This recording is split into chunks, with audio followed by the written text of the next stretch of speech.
ലഹരിക്കെതിരെ ഒന്നിച്ചു മുന്നേറാനൊരുങ്ങി മാറാക്കര വട്ടപ്പറമ്പ് മഹല്ല് കമ്മിറ്റി. ഇതിന്റെ ഭാഗമായി ലഹരി വിരുദ്ധ പ്രതിജ്ഞയും ബഹുജന സംഗമവും സംഘടിപ്പിച്ചു. വെള്ളിയാഴ്ച ജുമുഅയ്ക്ക് ശേഷം മഹല്ല് മസ്ജിദ് പരിസരത്ത് വെച്ചായിരുന്നു സംഗമം ഒരുക്കിയത്. മഹല്ല് ഖത്തീബ് ഷംസുദ്ദീൻ ഫൈസി പ്രതിജ്ഞ ചൊല്ലിക്കൊടുത്തു.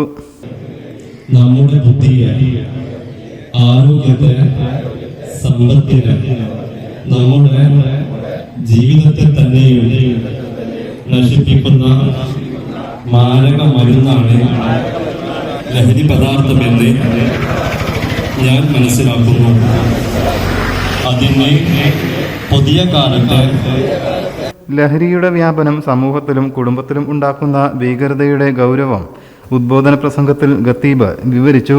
ഒറ്റക്കെട്ടായി ലഹരിക്കെതിരെ അണിനിരക്കുമെന്ന് മഹല്ല് നിവാസികൾ പ്രതിജ്ഞ ചെയ്തു. News desk media mission. പുത്തനത്താണിയുടെ സ്വന്തം കനകമകൽ ജ്വല്ലറി ഇനി മുതൽ Kanaka golden diamonds. Kanaka golden diamonds Puthanathani. മാറുന്ന ലോകം, മാറ്റത്തിനൊപ്പം.